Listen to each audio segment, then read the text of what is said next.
কত ভঙ্গ ভঙ্গ দেশ তবু রঙ্গে ভরা।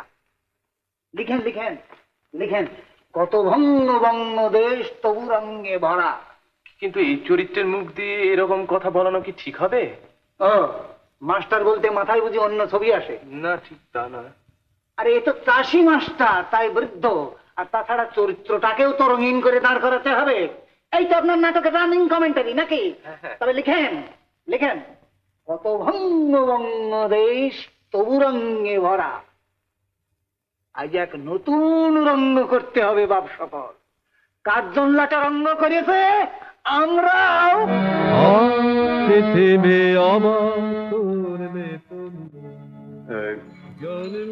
এখন কি অবস্থা? এখন কি অবস্থা? কাজ আছে, কাজের মধ্যে থাকতে থাকতে দম আটকে আসে, কিন্তু কাজের মধ্যেই বাঁচতে হয়। অনসূয়ার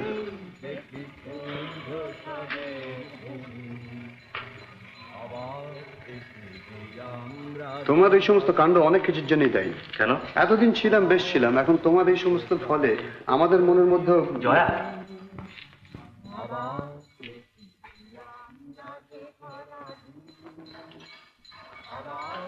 ব্যাপারটা তোর ভোলাই ভালো।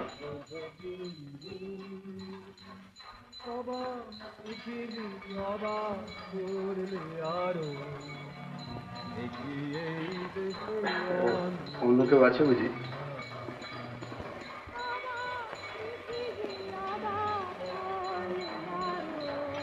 কে? জানি না, জয়া ভেতরে। আমি বরঞ্চ অন্য সময় আসবো, মানে সকালে চলে গেলে।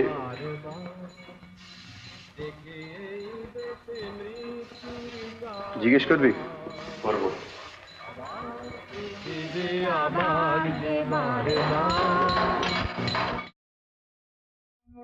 রক্ত খরচ তাতে হিসাবেরও খাতা যখনই নিয়েছি হাতে, দেখেছি লিখিত রক্ত খরচ তাতে, রক্ত খরচ তাতে। এদেশে জন্মে পদাঘাটি শুধু পেলাম, এদেশে জন্মে পদাঘাটি শুধু পেলাম। অবাক পৃথিবী ছেলাম, ছেলাম তোমাকে ছেলাম। বিদ্রোহ আজ, বিদ্রোহ চারিদিকে, বিদ্রোহ আজ, বিদ্রোহ চারিদিকে, বিদ্রোহ আজ। আমি যাই তারি দিনপঞ্জিকা লিখে, বিদ্রোহ চারিদিকে, বিদ্রোহ আজ, বিদ্রোহ চারিদিকে, বিদ্রোহ। হ্যাঁ, একটু বাইরে যা তো। ও আচ্ছা। রমন বাবু,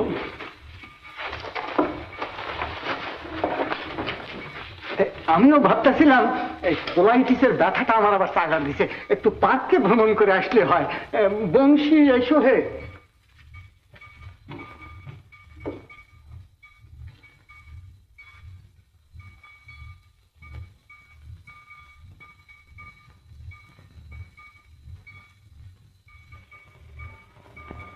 জয়ামণি, কে রে?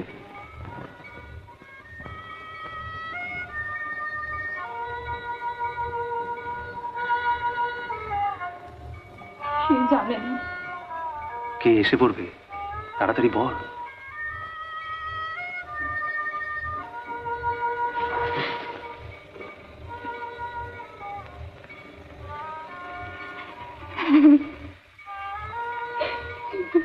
কে? ঋষি?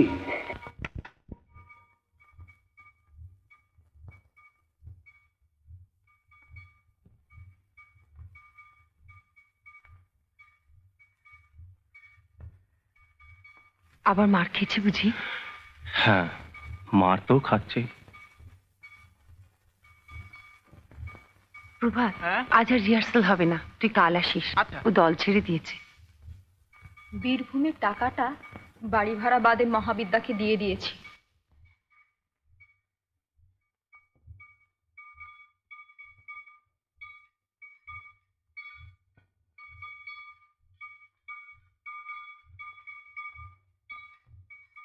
ঋষি?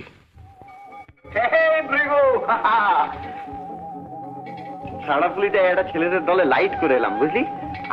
বাংলাদেশের কোনে কোনে ছেলেগুলো যেরকম নাটক করছে না, তোদের হালত একেবারে টাইট করে ছেড়ে দেবে, বুঝলি?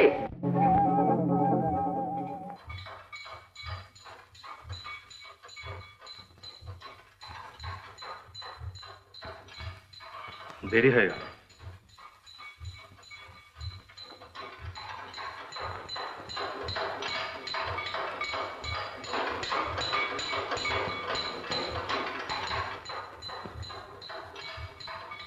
আমি আবার চার্জ করছি, এই গ্রুপে কোনো ডেমোক্রেসি নেই। বীরভূমের টাকা ভৃগু কাউকে না বলে মহাবীরকে দিয়ে দিতে হুকুম দিন। হ্যাঁ, মহাবীরকে টাকাটা দেওয়া অন্যায় হয়েছে। এরকম জঘন্য ধার করে শো না করলেই হয়। তাছাড়া মহাবীর টাকাটা মেরে দিয়েছে, কাবলাটা আজও দাঁড়িয়েছি। বাড়িতে টাকাটা দরকার ছিল তো ওটা খরচ হয়ে গেছে। ধার তো আমি একা করিনি, ভৃগুদাও তো ছিল। আমার কিছু বলার নেই। এই অ্যাটিটিউডটাই আরো আপত্তিকর। অন্য কেউ রিহার্সালে দেরি করলে তার একেবারে বাপান্ত করে ছাড়ে, নিজের বেলায় একটু দেরি হয়ে গেল। আমার আর একটা কথা বলবার আছে, কেউ কিছু মনে করবেন না।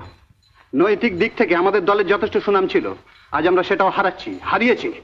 আমি জানতে চাই ভৃগুবাবু আর অনুসরণের মধ্যে ব্যাপারটা কি চলছে। দেখো, দাঁড়ান, বসুন। আমি বাজে ছেলে নই, পরিষ্কার ভদ্রভাবে জানতে চাচ্ছি এরা কি বিয়ে করতে যাচ্ছেন। তাহলে আমার কিচ্ছু বলার ছিল না, কিন্তু না, তারা যাচ্ছেন না।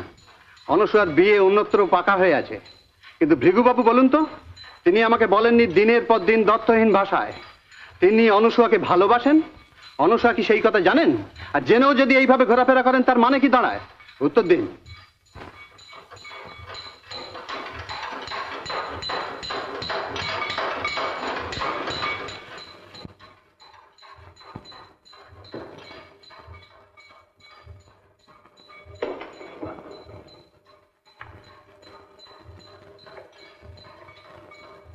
এই দলটি এখন একজনের খোঁয়ার। এখানে খালি বড় কথা বলা হয়, কোনো ভবিষ্যৎ নেই। আমি দল ছেড়ে দিচ্ছি।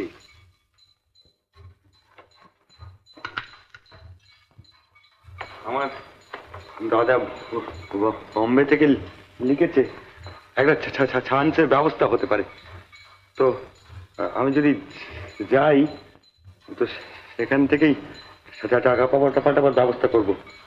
মহাবীর দাঁড়া। ঋষিদা, পরিবারের অবস্থা বড় খারাপ, তুমি তো জানোই। এভাবে ঘাতকার মনের মোষ তড়ানো যায়। উন্মাদের মতো খাটুনি, আমদানি নেই কিছুই। দূর দলটা তুলে দেয়। এই প্রভাত, সব জায়গায় এক নোংরামি।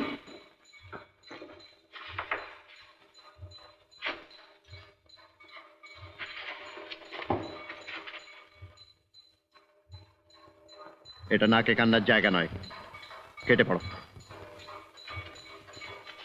চলে আস।